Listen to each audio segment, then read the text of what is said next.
Islam is a disciplined way of life, a beautiful system which includes laws, limits, and boundaries without neglecting the essence of spirituality. Through it, we organize our lives, paying close attention to certain times and places. Prayer is all about discipline. Like any important deadline in life, the time for prayer must be respected. And to intentionally pray outside of his time is likened to not praying at all. When the call for prayer is made, millions of people can naturally form rows in a matter of seconds in remarkable fashion. It takes precedence over all worldly matters. The appointed imam is then followed throughout the prayer as the Prophet, peace be upon him, said, and is not to be contradicted. Whatever he does, everyone else does.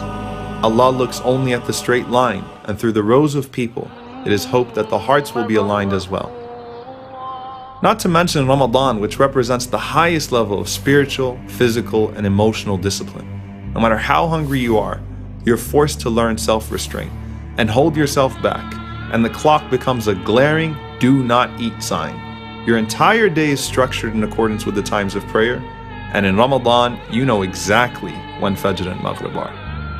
And what's even more remarkable is that many choose to observe this regimen of fasting even outside of Ramadan when it's not even compulsory.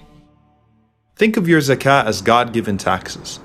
Except with these taxes, your money solely goes towards the cause of the poor and needy. The calculations, laws, and stipulations governing zakah are precise. Hajj is the greatest display of order in the world. Getting millions of people in such close proximity to dress, move, and worship in such stunning compliance is a testimony to the power of his call. Our Prophet, peace be upon him, was keen on teaching people to be disciplined and respect the law and system in both religious and worldly affairs. He warned that no two people should even travel without one of them being appointed as a leader of the two, and commanded that customs which do not contradict faith should be respected by the believers.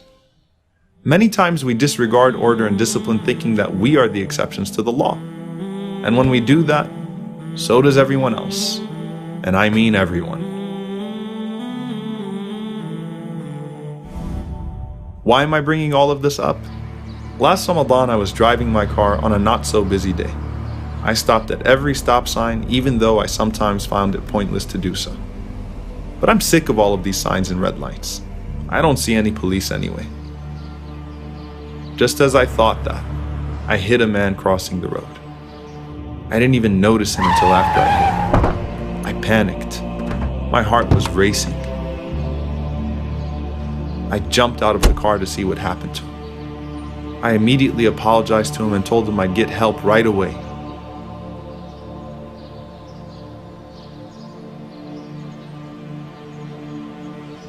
And as I took my cell phone out to make that call, he insisted that I don't, and said it was his fault because he was the one that ran across without looking in both directions, and that there was no stop sign or crosswalk for him to be able to do that anyway, and that he was fine and that there was no need for anyone to get in trouble.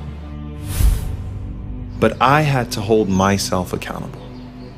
So I called 911 and I claimed full responsibility.